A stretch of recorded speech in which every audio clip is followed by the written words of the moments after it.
Good morning. It's April Fool's, but no, you're not a fool because Aday Mara has entered or plans to enter the transfer portal. But are those demands even true? What am I talking about?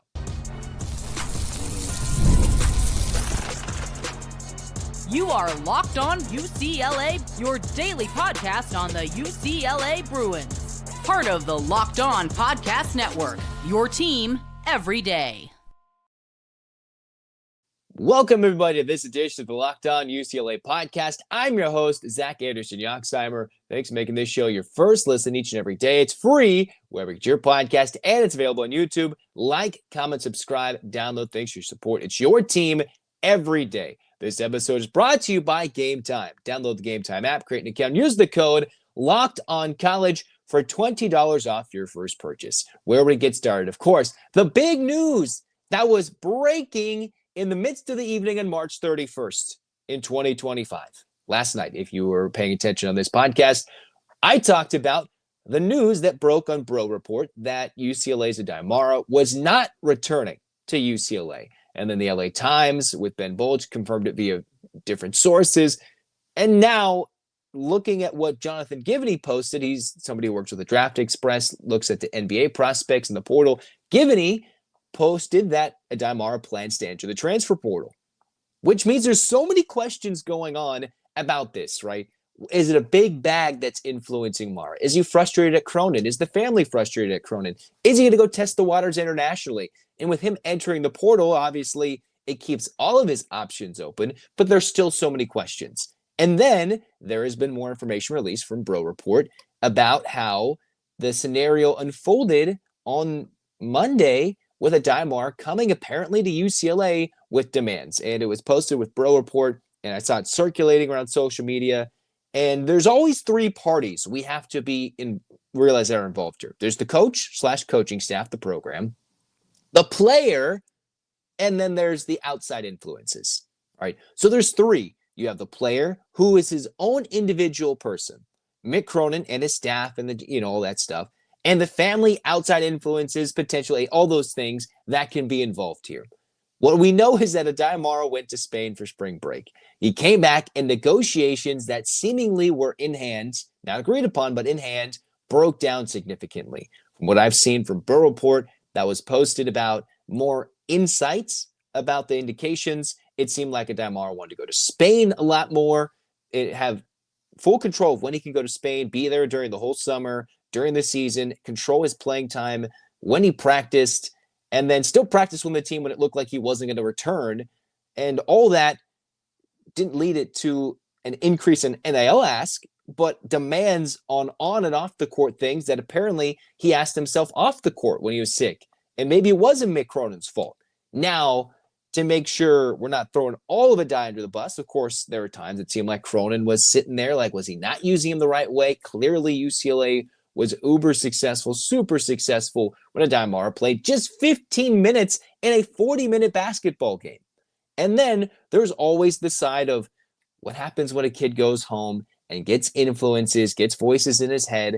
Is that a coincidence that somebody goes home and maybe when he's home, there's other schools phoning him, tampering, all those things? Hey, look, we got a big stack of cash, a better potential offer of playing time promised, which I don't know if that's true, but those are all the ideas that could happen. That could realistically happen, and we can't pretend like that's not happening to any and every kid entering not in the transfer portal or preparing to enter the transfer portal, where Aday goes home and things significantly break down upon the return, right? Right as the next quarter starts at UCLA, we can't just say, hey, there aren't outside influences involved. I'm not sure about that, but with the demands Aday reportedly from Bro Report brought to the table, those are crazy. Is that a front to say, hey, I'm not coming back? If you meet these, then I will stay here. Maybe he was never going to stay in the first place. But it gives an interesting twist to this saga where we thought, okay, Aday, after the game against Tennessee, said, I'm going to go to home and rest.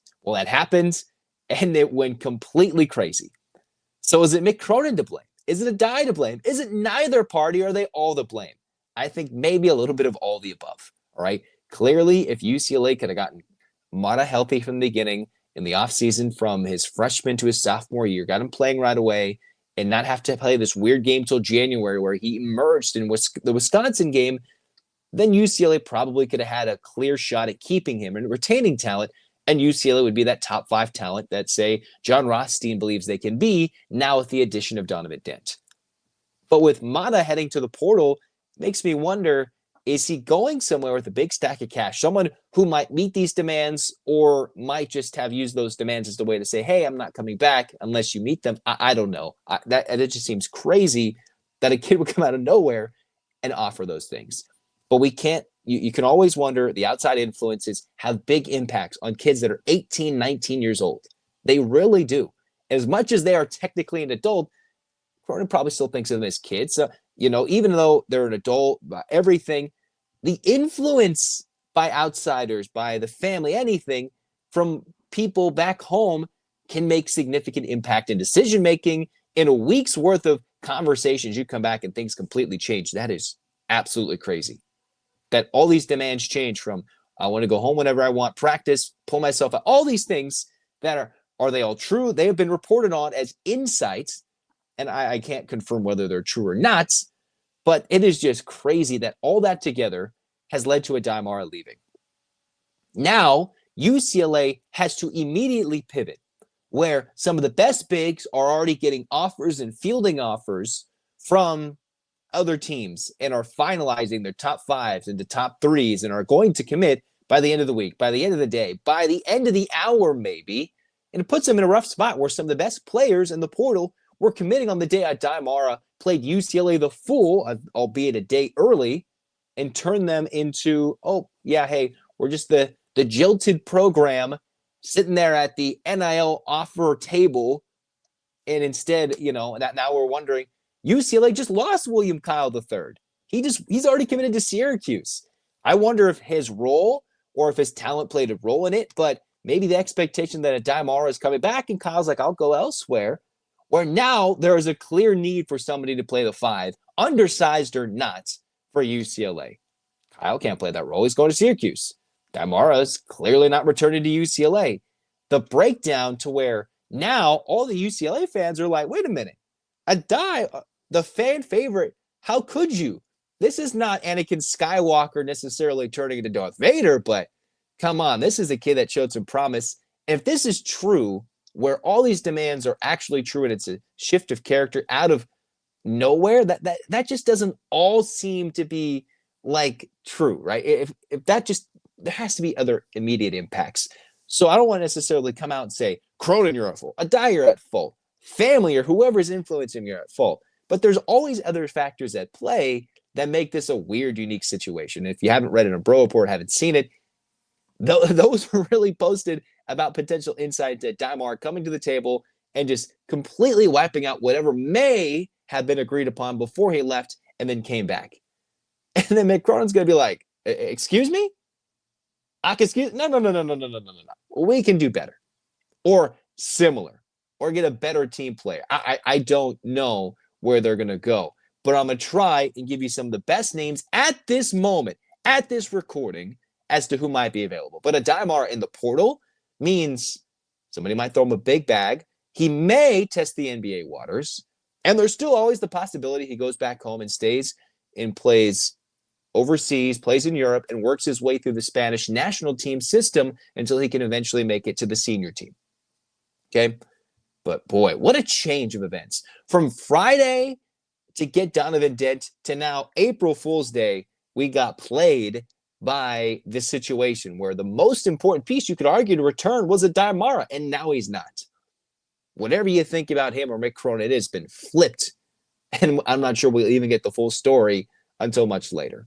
Who can UCLA replace Aday with? Let's talk about that next on Locked On UCLA.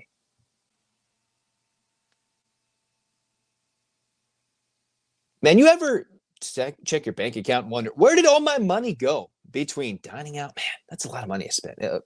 Online shopping, I want that. And entertainment, it's easy to lose track. That's where Monarch Money comes in. Your personal CFO that gives you full visibility and control over your finances. Monarch Money isn't just a budgeting app. It's complete financial command center. So you can stop managing your money and start building wealth with Monarch Money. The collaboration with your partner can be smoother than ever, where you can track your shared and personal accounts, set goals, and stay on the same page without all the stress. Take control of your finances with Monarch Money using the code LOCKEDONCollege at monarchmoney.com for 50% off your first year. That's monarchmoney.com, code LOCKEDONCollege for half off your first year.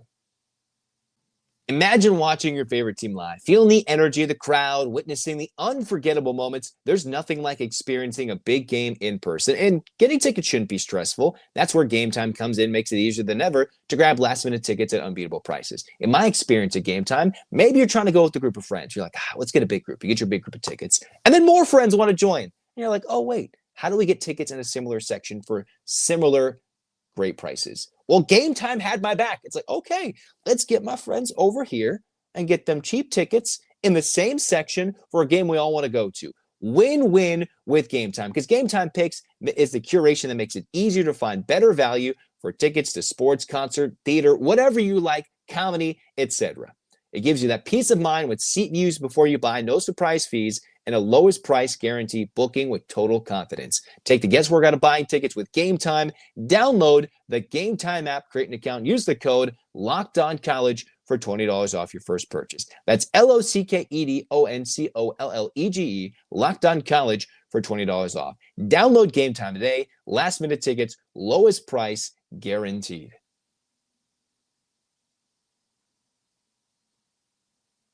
Okay. So where do the UCLA Bruins, Mick Cronin, go with all this potential NIL money that they're not committing to Aday Mara? That they're not dealing with the potential headache? If all those things are true, maybe somebody else is tampering. Okay, we're done with that. We're moving on. What can UCLA fill a role that they desperately need? A center that can get rebounds, that can score a bit, maybe stretch the floor, but they not only need a starter, but they need a backup. I'm focusing in my mind more on starting options, because that's key. Because you're going to be playing with a backup center and get him starting minutes in a starting role. That's not going to do you a lot for a team that did their best to play Bilodeau at the 5, Daly Jr. as a 4 who could play small ball 5. It did not work for this team in long stretches, because we saw Aday Mara or William Kyle at the 5 were much better options when you put Bilodeau at the 4. So what could it be for UCLA? Well, one, with the news of Mara breaking kind of arguably, you could say, a little late into the portal recruiting cycle, with all these guys negotiating NIL deals, looking at their NBA draft status, everything. You see, all right, a 2-time all-conference player for Nevada, Nick Davidson, has already narrowed down his list to 5 teams, and UCLA obviously is nowhere near that. That would be Virginia, Washington, Texas, Notre Dame, and Clemson. That's a guy I mentioned. I've seen some other UCLA fans mention it. You're already falling out of the running for a guy like that who's one of the top transfer bigs in the portal. Okay, then I'm looking at who else could be out there. Magoon Gwath. Well, Magoon Gwath is seemingly in a battle. I've looked and read it. Maybe it's Michigan. Maybe it's Kentucky. Kentucky fans seem very convinced that Magoon Gwath is out there for the taking. And then Magoon's like, oh, wait, I might actually go back to San Diego State. UCLA better get that guy on the phone and say, hey, we have a grand opportunity for you that we didn't expect this yesterday, but now we have the opportunity for you. The former San Diego State Aztec, the redshirt freshman, who was the freshman player of the year in the Mountain West, defensive player of the year, who can stretch the floor, uber athletic, and great defensively. Would be a perfect fit for Mick Cronin if they utilize all the NIL resources and can sneak in at the last minute. That's a big ask for somebody who could already be looking elsewhere and maybe doesn't even have UCLA on his radar, because the Bruins wouldn't have him as a starting option. Now they do. It might be too late to go get Gwath, but you better, if you can, get in contact with him. What else is there? Oh, Merez Johnson Jr. Speaking about a quick turn of events, Merez Johnson had a similar situation in Illinois. I talked about this in the last Locked On UCLA podcast. He was going to go back to Illinois, expected to have a bigger role. And then all of a sudden, after a long commitment through his high school career, after expecting to be in Illinois, he flipped on a dime and turned into the transfer portal. Went right through that door and entered the portal. Similar to Aday Mara, shocking everybody. And Merez was on UCLA's list of contacts, on a huge list, and his list has been shortened. I saw John Rothstein tweet about it, post about it, and then it didn't have UCLA on that list. So a guy that could play a small ball 5, 6'9", fits the rebounding and the toughness and the tenacity that Cronin saw in person, He is no longer available to UCLA because he doesn't have the Bruins on the list. Maybe they can fight to get back on it. Does not look like that's the case. Now, some other players that could fit the role for a huge UCLA options. All right.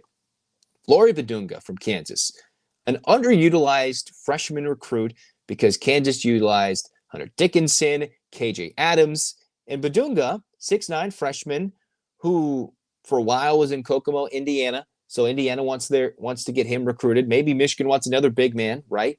With Dusty May. So they have potential early recruiting access to Badunga.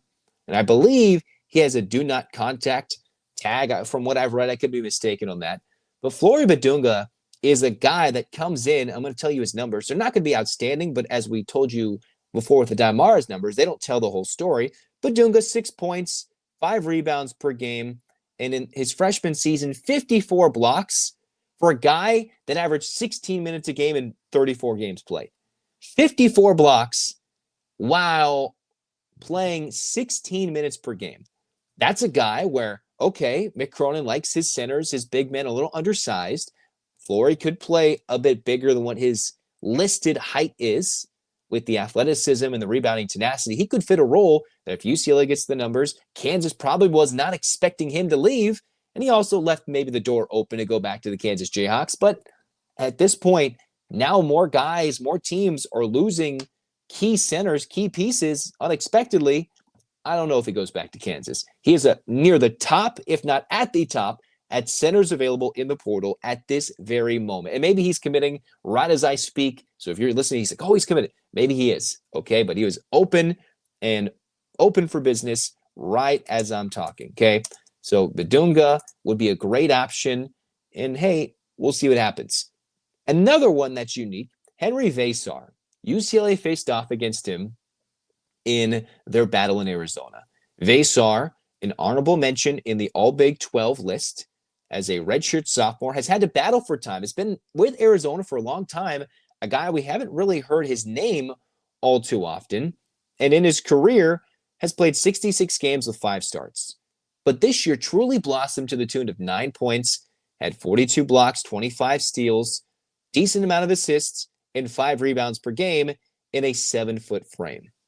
So Veesaar, with the athleticism, the ability to also stretch it from 3, 32% from 3, not a lot, but a better than 30% three-point shooter, 16 threes, so it's not like a lot, but if you need him to knock one down, he absolutely could. Wouldn't rely on it, but he could.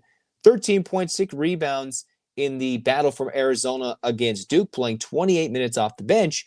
When he played UCLA, 28 minutes, 9 points, 7 rebounds, was an unexpected stalwart against the Bruins. And that game against UCLA turned into a lot of minutes, mostly off the bench during Big 12 play, where you see some Big 12 teams, they're physical. You play Houston. Even Kansas in a down year had some physical players. A lot of very physical teams for a Big 12 that say, okay, that's good. And then here we go. This is a guy that on the western part of the United States, pretty close to UCLA's recruiting grounds, shockingly leaving Arizona in the dust, could fit what UCLA needs. Rebounding, a little bit of a stretch, finesse big, but athletic and could make plays. Looking for a bigger opportunity, looking for a bigger role, and he's been around. He's been around.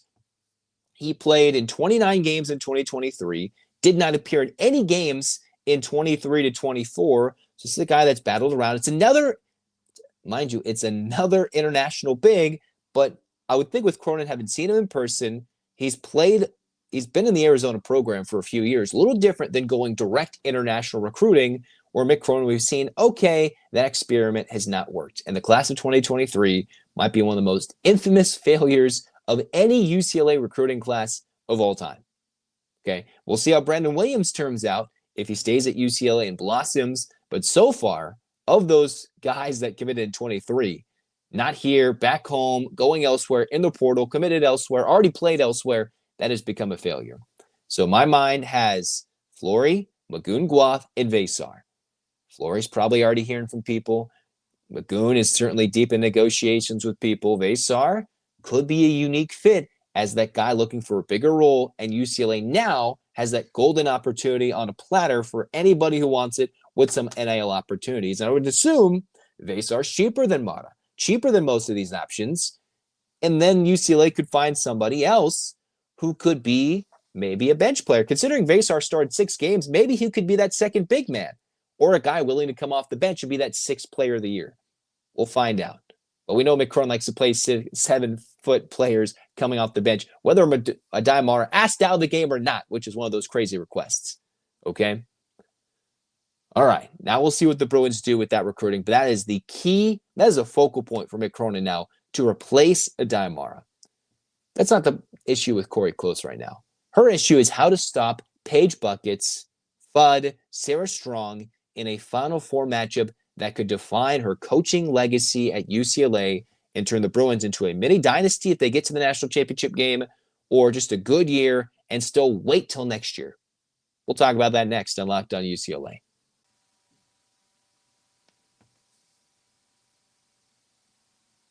Get the supplies you need from the site made for the skilled trades. That's Supply House. Whether you're into plumbing, HVAC, or electrical work, Supply House is the reliable way to order products online. Their easy-to-use website is packed with helpful resources and the latest product info to help you get the job done right. Plus, with a complete inventory of over 200,000 parts from over 400 top-plus brands, you'll find exactly what you need delivered fast from coast to coast. Need help with an order? Supply House offers expert support and industry-leading service. You always talk to a real person. Trade pros looking for an extra edge? Their free Trade Master program offers exclusive perks like a dedicated phone line, free shipping, and discounts in every order. Thousands of skilled professionals, they're already taking advantage of it, so now it's your turn.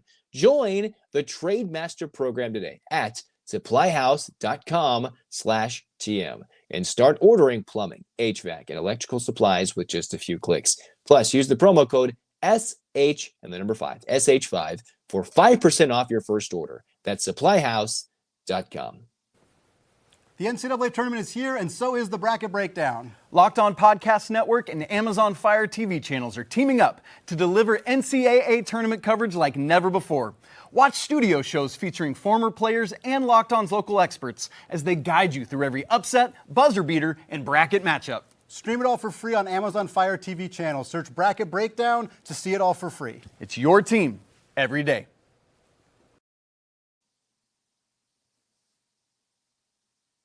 So now Cori Close, Lauren Betts, and the UCLA Bruins know their opponents in the Final Four, their technical first Final Four in program history, first in the NCAA era of the women's college basketball run, right? So UCLA as the number 1 overall seed. They get to the Final Four. The hope was Juju would be healthy. It'd be UCLA, USC round 4. You've got South Carolina, Texas, SEC rivals of sorts getting their 4th round, but Juju goes down. And what looks to be the storybook ending to Paige Bueckers' career is where she can knock out a top team, knock out USC again, get to the national championship game, and then take down South Carolina, who ruined her early part of the career, where at UConn she couldn't take down South Carolina the championship game, could take them down twice in a year, and win a national championship, the oh-so-elusive title for one of the UConn greats. That sounds like a nice story. Well, UCLA would like to change that. You go look at the experts from ESPN. You go look at most of these people, and you look at the betting favorites. UCLA has the worst odds out of the Final Four teams left to win the national championship. Let me clarify that for you guys. The team who wins the UCLA-UConn game is most likely going to win the national championship game. Okay? I don't have faith in Texas. I could be wrong, but I have a lot more faith in Dawn Staley in South Carolina. But I do think, considering both UCLA and UConn waxed South Carolina, excuse me for the voice crack, waxed them earlier this year, you would think, even with motivation and game planning, that UCLA and or UConn would have an upper hand to go beat South Carolina and or Texas in the national championship game. That's the expectation. Not necessarily how that play out, but that's the thought. UConn has the best backcourt and has a unique talent in Sarah Strong that will present a challenge unlike many UCLA has faced, while the Bruins have faced Juju Watkins and USC 3 times at full strength. It's a different team because UConn is so deep. They shoot it so well. The Bruins aren't necessarily the best shooting team, but they're going to need a lot of it. Lauren Betts cannot, under any circumstance, get into any foul trouble. There are a couple of options for UConn, and throughout the week, I will get into who could guard Betts and how Betts could exploit the UConn Huskies in the paint like she's been able to do for 95, 99% of the matchups she's played this year. There's no Kiki Iriafen, but Sarah Strong is dominant for the Huskies. And then they do got some post players that can make a difference, okay? Just not a Lauren Betts 30 and 10, 30 and 15, and 5 or 6, 7 blocks difference. Yet, Paige Beckers doesn't need to get anywhere near the paint to have an impact. She can go shoot it from 3. Fudd, she can go do the same thing while preparing for her last year in the next season for UConn, as she gets to be the solo superstar act of sorts. The Bruins are going to need very improved play from Kiki Rice. If UCLA is to beat UConn, they're going to need Kiki Rice. They absolutely need Gabby Jaquez. And in my mind, this might be a game where Corey Close goes back to what they did against USC. And we see a lot of Kendall Dudley to play defense, to be athletic, to be taller, and sacrifice offense for her to play. But if Kiki gets into foul trouble and UCLA is not shooting well from 3, then that might be all she wrote. I don't think it's as easy as, UConn's going to win it. No. I still have faith UCLA is going to win this game. In my bracket, I had this matchup. UCLA, UConn in the Final Four, and still the Bruins heading to the national championship game. Of course, there's a lot of bias in my eyes, but we can't forget the team that did lose at home to USC. UCLA did the same thing, but they beat USC at full strength. UConn, through no fault of their own, didn't have to do that. They did also go to South Carolina and win by basically 30 points. UCLA only beat them by 15 to 20 in their home arena, in UCLA's home arena at Poly. So it will be a unique battle.